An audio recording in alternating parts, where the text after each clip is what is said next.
podcast or outside the podcast, like, I guess I guess if they get caught, they get in trouble. But what's stopping a college coach or especially in football, like a college offensive coordinator, if they can get a quarterback and a wide receiver, say from the state of Indiana at different schools, what's to stop them from saying, hey, you should go play at the same school so you can develop that chemistry before you even step on foot in the campus in the fall? Yeah, I'm sure that'll happen. I don't know. It's interesting. It's a wild time we live in. Wild Yeah. times anymore, where So much gray area. Transfer window one time in high school sports. It's crazy. It's crazy. But Illinois has been affected by the portal a little bit too. Yeah. Marez Johnson was the big one. I wish him nothing but the worst, honestly. The way Because he went to Michigan. Well, the way he handled it on the way out was poor. His dad said some things that were stupid. Trey White going to Kansas, best of luck to him. He'll be a bench guy there. He supposedly wanted the ball in his hands a lot next season. That just wasn't going to happen. And then Dre Gibbs Lawhorn, he handled it very classy on his way out. Thanked the coaches, thanked the fans, showed up at an elementary school that same day to do an appearance. He said, this is the best thing for my career, but I'll be forever indebted to Illinois Nation, stuff like that. So I'm wishing him well because he seems like a really good kid with a crazy mother. Yeah, that's what I was going to say. I don't think he's the problem in that circle. Illinois lose anyone else? They lost a... Do you expect anybody to go pro? KJ's gone. Like, he hasn't announced it yet. I imagine Will Riley will put his name into the draft just to see where he is. But there is buzz that Illinois could get a second year of Will Riley, which would be awesome. I would be pumped to see second year Will Riley, to see how he plays, because he was really good at the end of the year. But a V6 back that picked up a V6 twin brother, Zyamir or something like that, from Arkansas. And then sounds like they're going to go the European route for another guy, power forward, who I cannot wait until Brad Underwood compares him to Jokic, because he will. He's 6'9", 250. Best basketball player in the world. Can shoot it, can pass it, but Brad will compare him to Jokic. He compared Mark Smith to Darren Williams, and he compared. Needs to stop that. I know. It's a running joke on the Illinois message boards of who's he going to compare this guy to, and then he compared Andre Curbelo to Steve Nash. So you can be very good players without needing the pressure of those comparisons.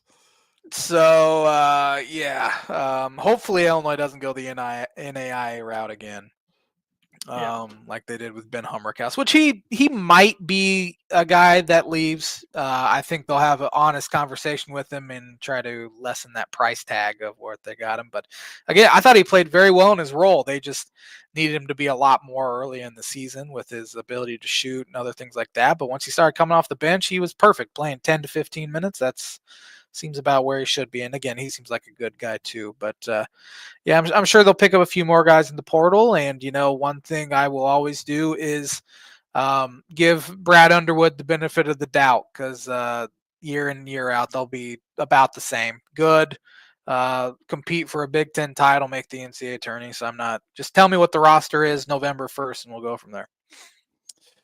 Sean Shriver here says, Tanner, I thought you'd make an off the Cluff remark for Purdue's new portal pickup. Yes, yeah. Oscar Cluff, big man from South Dakota State. Previously, before there, he was at Washington State. He's got 1 year of eligibility, maybe 2, because the JUCO rules are so weird now. Yeah, it's weird. But they're let's be honest, they're paying him for 1 year. Yeah, paying him a good sum of money. They got him over Iowa State. He should be their starting center with Daniel Jacobson as the backup. So I feel a lot better about the front end, and Trey Covington will move back to the 4. Feel a lot better about their front line than I did just a few weeks ago. Yeah. And it looks like Matt's going to fill another spot or 2 with some European guys. Nice. Yeah. Nice. Yeah. European. I mean, I think it's starting to be the way to go. Because, Gonzaga did it for years. And no one else really did it, but now it's starting to become more popular. And those guys are so skilled over there. Yep. And Illinois was benefited greatly by foreigners this year. So, and with Oscar Cluff, one thing Purdue needed to do better, and I think every Purdue fan can agree they needed to rebound better this Sure. past season. And Clough averaged around 11 rebounds a game Yeah, I last think year. a little So north of 12, and he of course, he was playing lower right. competition, the Summit, but when he did play Alabama, he went for 21 and 13 against them. So, yeah, and just to have a guy, I mean, he's not a huge shot blocker, but just to have a guy around the rim to Yeah. make people even alter their shots, Yeah.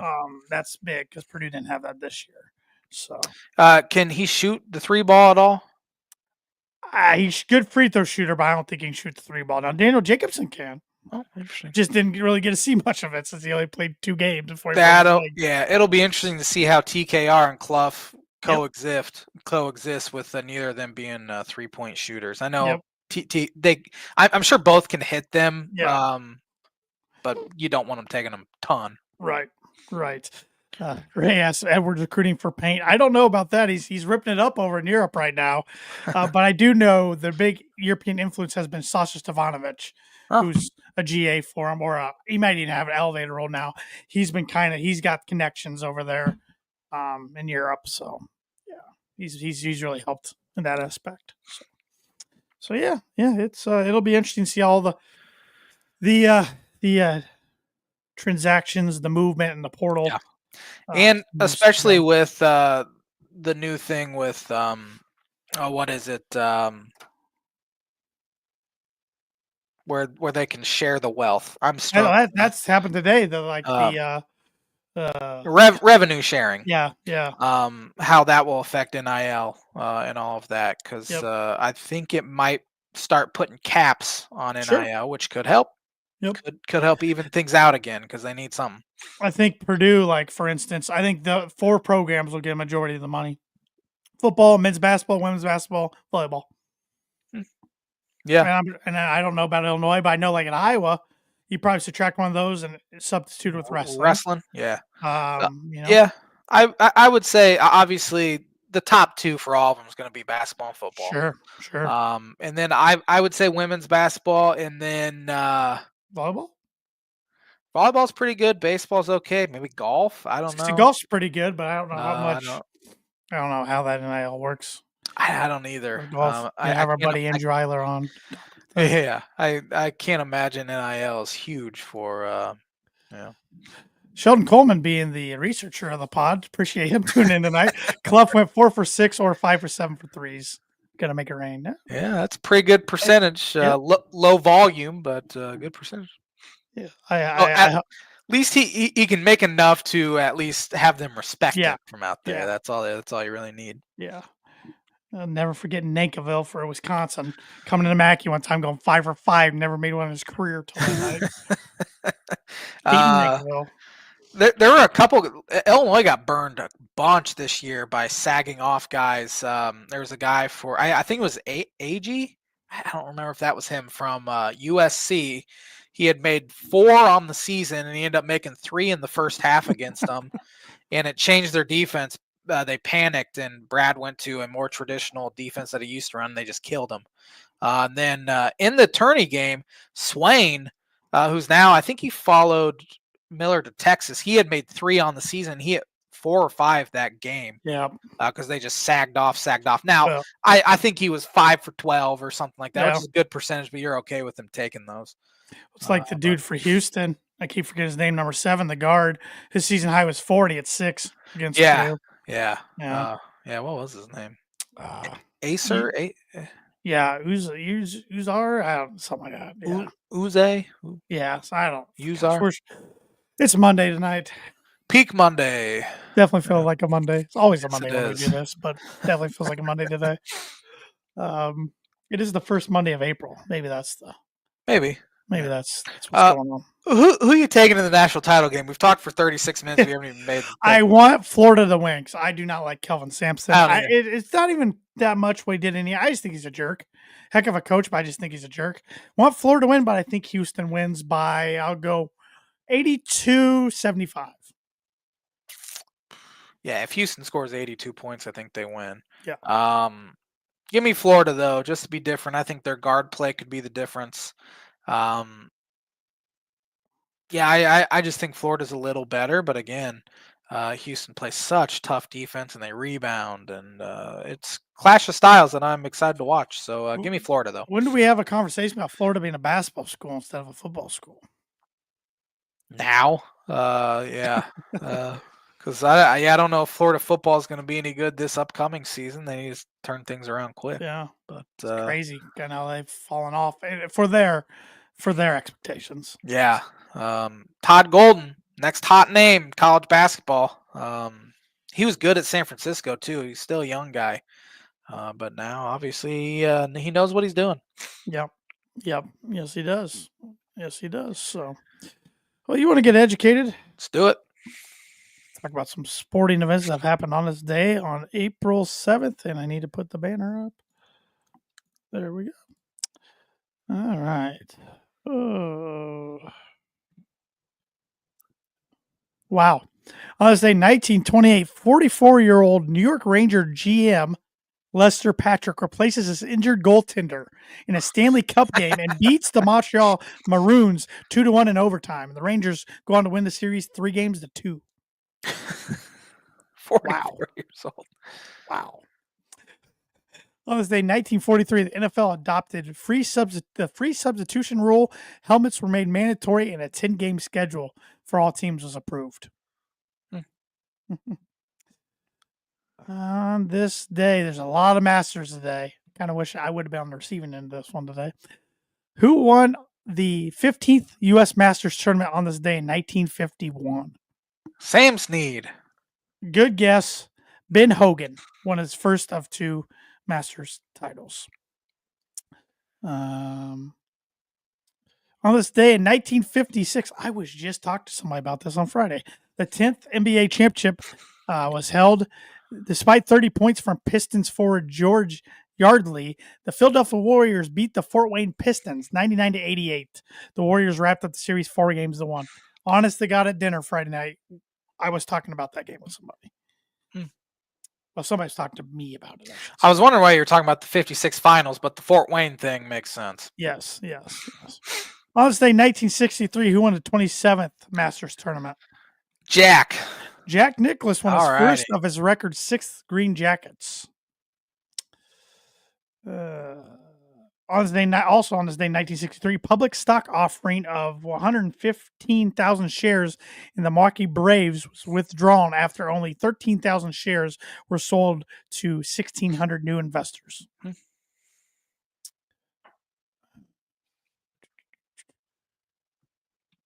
this day, 1969, Dodgers' Bill Singer was credited with the first official save against the Cincinnati Reds. On this day, 1970, the MLB's Milwaukee Brewers, formerly Seattle Pilots, played their first game. They lost to the Angels 12-0. On this day, 1977, the Toronto Blue Jays had their first game. They beat Chicago. It says, I assume the White Sox, 9-5. Yeah, because interleague play hadn't started back then, right? No, nope. Didn't start till 98, I think. It's been a while. On this day, 1979, Houston Astro Ken Force no-hit the Atlanta Braves 6-0, becoming, with his brother Bob Force, the only MLB siblings to accomplish the feat. I wonder if it's been done since. I don't think so. The Weaver boys didn't do it, right? Only one of them. I can't imagine Jared or Jeff Weaver no-hit anyone. Yeah, I don't think he did. Jared was good. I was also thinking of the knuckleballer. I got nothing today. I got nothing. Absolutely nothing. What team? The knuckleballer? The Necro Bros. If they're even brothers. At this point, I don't even know if they're brothers. And I assume they were Joe and Phil. Yeah, and it's a unique last name. Yeah, I don't even know if both of them were pitchers today. This is an all-time classic podcast episode. Got some crickets. A lot of seniors golf because Jack was on the senior tour. What is this? Man. Okay. On this day, 2003, who won the 65th NCAA Men's Basketball Championship?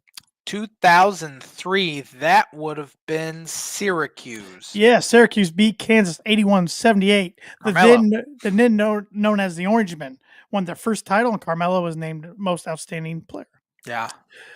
On this day in 2008, who won the 70th NCAA men's basketball championship? 2008 was the Kansas Jayhawks over the Memphis Tigers. Yes, they won 75-68. First time since seeding began. All 4 top seeds advanced to the Final Four. That happened again this year, of course. Talk about missed free throws. Yeah. On this day in 2009, who won the 28th NCAA women's basketball championship? I'm going to go with UConn. You got it. They beat Louisville 76-54 for their 6th national title. Center Tina Charles was the most outstanding player. On this day in 2014, who won the 76th NCAA men's basketball championship? 2014 was UConn. UConn beat Kentucky 60-54, becoming the second time a school has won both men's and women's Division I national titles in the same year. That was the Shabazz year, right? They were like a 7 Yes. seed, I think. Yeah. Yep, and beat a 9 seed Kentucky, 8 or 9 Yeah, seed, yeah. who almost won me a lot. Well, they did win me a decent amount of money, but almost won me a lot of money. On this day in 2015, who won the 34th NCAA women's basketball championship? 15. I have a hard time not picking UConn in that one. It was UConn to beat Notre Dame 63-53. On this day in 2019, who won the 38th NCAA women's basketball championship? Was that Notre Dame? Notre Dame lost to Baylor 82-81. I remember one year, maybe it was like 17, that they had that 3 at the buzzer that won them. Right. And on this day, 2019, retired NBA legends Dirk Nowitzki and Dwayne Wade played their final home games, both in victories. And Magic Johnson quit as the LA Lakers president of basketball operations. And the Houston Rockets converted an NBA record of 27 three-point field goals in a 149-113 over the Phoenix Suns. Can't believe they've been out of the league 6 years already. I know. It doesn't seem like it. No. Man. And on this day in 2022, the MLB's Cleveland Guardians lose in their first game under their new name, 3-1 to the Royals in Kansas City. And that's going to do it for this week's edition of the On This Day, which we actually had a decent amount for first time in a while, it feels like. And the On This Day segment is brought to you by, like is every week, Moody Woodcrafts. Moody Woodcrafts is a veteran-owned and operated woodcraft shop based out of Texas with Indiana grassroots.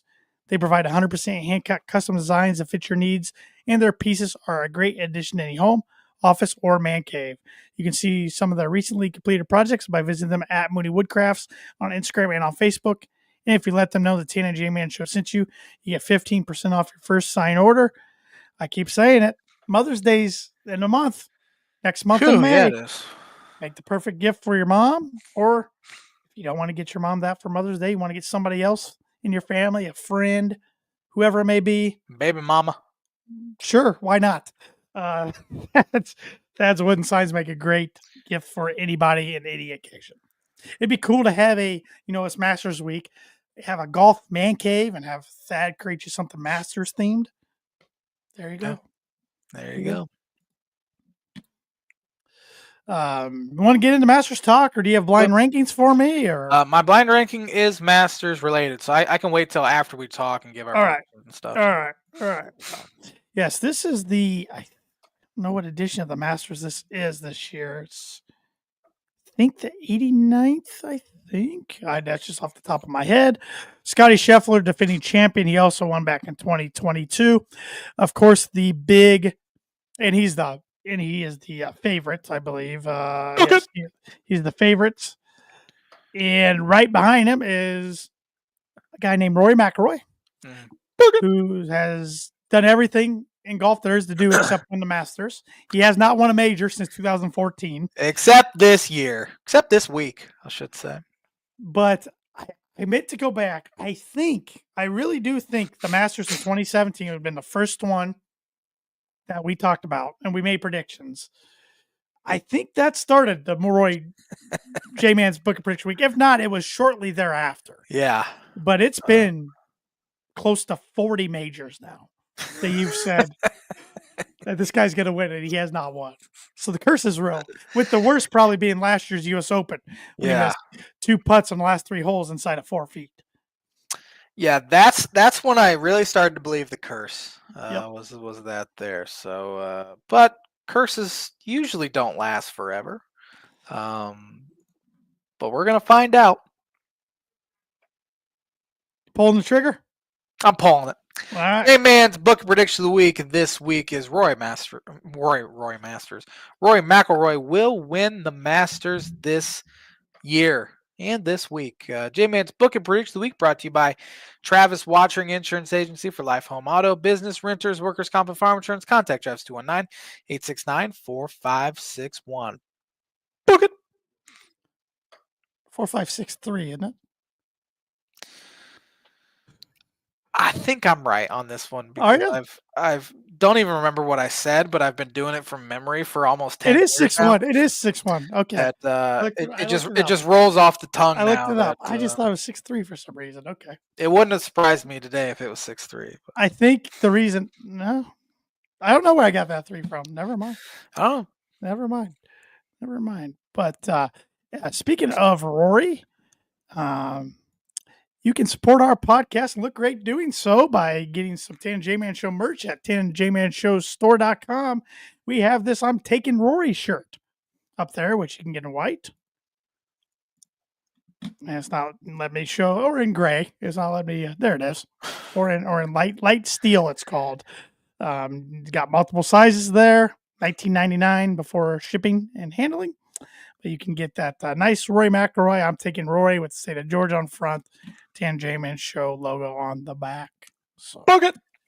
I need to make an order. It's been a while.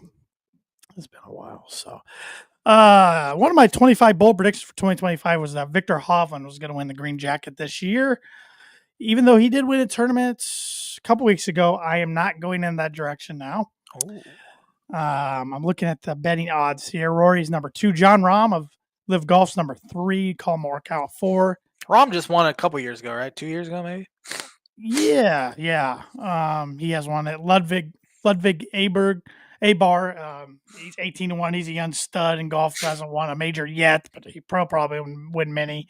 Xander Schauffele won 2 majors last year. He's up there. Bryson DeChambeau, Live Golf's Bryson DeChambeau, last year's U.S. Open winner. He's up there, of course, with his distance. You can never count him out. Let me see some other guys here in the mix. Justin Thomas, right behind Bryson DeChambeau. Joaquin Needham, who's also Live Golf. A lot of Live Golf guys up there. Hideki Matsuyama. Brooks Koepka down at 11th favorites. Ooh, man, that's kind of enticing to put something on Brooks there. Jordan Spieth, Tommy Fleetwood, and Shane Lowry. There's Victor Hovland.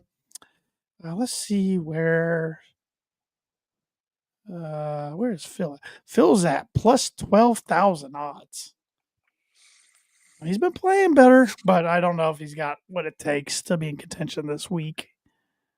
Man, it's crazy. Like Bubba Watson, former 2-time Masters champ, he's plus 50,000 odds. But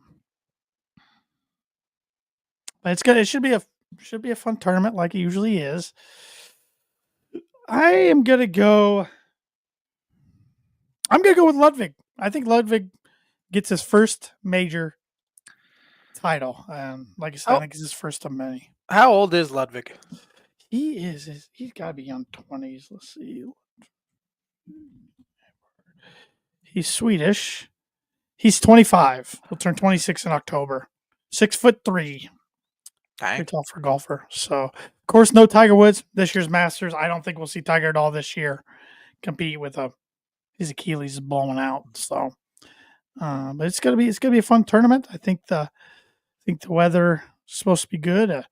Yeah, Fleetwood is about 13th or 14th there, I think, on the betting odds. Yeah, he's 13th, right behind Jordan Spieth there. So tied with Shane Lowry, Victor Hovland, and Patrick Cantlay. I should say all names out probably in the mix. So my dad's sleeper. Let me see where I can find him at.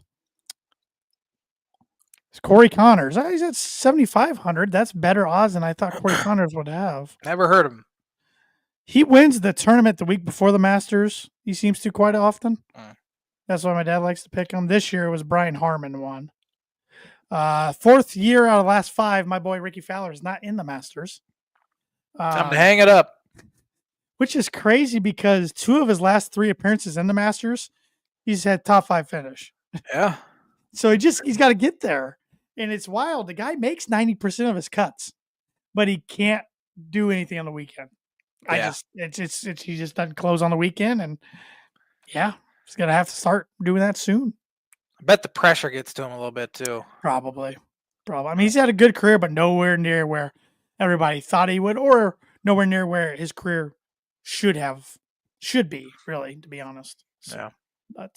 But Masters, one of my favorite weeks. I'm hoping to watch quite a bit of it on Thursday, Friday, Saturday, and Sunday. So, blind ranking this week, I have 5 winners this century. Okay. So, what's the criteria for me to rank these? Overall career. Okay. Okay. Yeah. Starting with Bubba Watson. Like 2-time Masters champ. He's won a few big other tournaments, but no other majors. I remember in middle school when he came on the scene because he hit a pink driver, hit it longer than anybody on tour, and he liked to just shape the ball over the course. I'm putting Bubba at 4. Okay. Almost put him at 5, but I think there'll be somebody else that's behind. All right. Zach Johnson. I will put Zach at 3. The only reason I'm putting him over Bubba is he has 2 major titles, 1 Masters and 1 British Open. So, right. Yeah. Sergio. Oh, shoot. I'm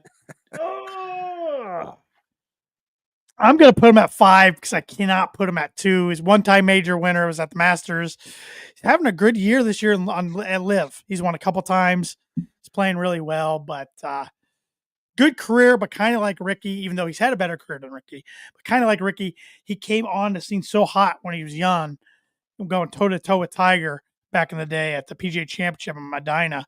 Everybody thought, oh my gosh, this guy's the next big thing, and it never really transpired. Good career, but not great career. Jordan Spieth. Well, major-wise, I feel good about putting him at number 2. I mean, he's won 4 majors, I believe. The only one he hadn't won for the Grand Slams is PGA, but his career's really kind of went downhill since his last major victory. But he's talented, so yeah, I'll put him at 2. Last one here, Dustin Johnson. Man, there's no clear-cut number 1 on this list. That's really not. I'm going with Dustin at number 1, U.S. Open winner, Masters winner. Now plays at Live. He's won there this year, which he needed to because Live does relegate guys. Every year, and he was under the line coming into the year. So good thing he got it going, even though he's a captain of his team, which is kind of weird. If I had to re-rank him, knowing now, I think I put Bubba 5, even though he has more majors than Sergio. But Sergio 3, Zach 4, probably Spieth 1, Dustin 2, probably. But that's a good list. That was a tough one. If he would have gotten relegated, would he have just gone back to the PGA? I don't know. Those rules haven't been stated yet. Would they have accepted him back in the PGA? That's a good question too. He might have just retired. Yeah. Because he's got a lot of money. He doesn't seem, I shouldn't speak, I don't know the guy personally, but he doesn't seem too motivated. Yeah. Just plays golf because he's good at it. Type thing. But and one of my bold predictions for 2025 was that the PGA Tour and Live Golf are going to come to agreement. That took 2 big steps backwards last week. So Liv's proposal to invest into the tour, I think it was $1.2 billion, was denied by the tour because they had 2 clauses that the PGA Tour didn't want. One was for Liv to keep operating as they are. And the other one was for their the CEO of Live Golf to become a co-chair of the PGA Tour. Oh, yeah, that'd be a no-go for me. Yep. Too. So we'll see what happens there. It's like I was talking with a good friend of the show, Aaron Lynch. The fans are the ones who suffer from all this because Liv's just going to keep getting guys. They're going to keep throwing out money, and especially if it's somebody who has a couple major victories and is getting a little older, they might think, well, I got these major victories, so I can play in these other majors at least for X amount of years going forward. I'm going to grab money. Yeah. So I don't know. I wish they could figure out a way to, and they are lightening up a little bit, like the I think it's the U.S. Open and the British Open now. That live guys can qualify for it now, go through qualifications and different things. Whereas before they couldn't even do that. Yeah. Unless they had previously won and were exempt. So, yeah. But yep, Masters Week's always fun. It's even a week. I think a lot of non-golf fans even tune in a little bit just to see the beauty of the course, or especially when Tiger was in the hunt, he would get a lot of non-golf fan eyeballs on the product. But don't really have that without him. So, yeah. Good blind ranking segment this week. I like that one. And the blind ranking segment is brought to you by, like it is every week, Performer Print 2 Promo Group. If you're looking for a trustworthy, dependable resource for your next trade show, company picnic, or sales meeting, Performer Print 2 Promo Group has over 50 years combined experience in promotional products and commercial print. They strive for fast and efficient response to all your print needs, so you need to look no further. Let them be your one source print and promotional company by giving Barbara Vans Weinsberg a call today at 574-210-3815. Yeah, I didn't want to put Tiger on there because he would have been a clear-cut 1. Yes, Phil would have been 2 if Tiger wasn't on there. But and I didn't want to put Danny Willett on there because he would have been a clear-cut 5. So, yeah. Willett, Trevor Immelman. Yeah. I almost put him on there. There's a couple others. So, yeah. But, all right, birdie or a bogey, J-Man. Who is the oldest men's Division I head coach to win a national title? 2 coaches popped into my brain. Neither are probably correct. I was going back through this century of who won, and it probably didn't even happen this century. But my guess is Jim Calhoun. You got a birdie, my friend. Boom. He was 68 years old and 329 days when they won in 2011. Now, Sampson can pass him tonight if he wants. Okay. The other one was Roy Williams, because I didn't know, but he didn't win one since 2009. So, you know who popped in my head when I was given this question? Calhoun was my second answer. My first answer was Gary Williams of Maryland. I didn't even think about him. But he wasn't. So. Coach K in 2015, I thought about 2, but I was, oh, man, yeah, Calhoun was old. You just took a commanding lead. 3 birdie or bogey. Yeah, I'm in trouble. Well, haven't got birdie yet. I don't think you have. I haven't. I think that might be my first one of the year. I think I've got a par or 2. But I think I've only got like 1 par. You're a lot easier grader on me than I am you, so maybe I'll have to. I don't know. I feel like you lob me some softballs sometimes. I whiff. I swing and whiff. So we just overthink it. I'm in shock that I got it. But I wonder how we would do as a team. I think if we put both of our brains together, it'd be the scariest thing this world's ever seen. And maybe we'd get lucky and be able to answer some correctly. But thanks for watching the Tan and J-Man Show. We'll be back at it next Monday with another episode. Have a fantastic week, everybody.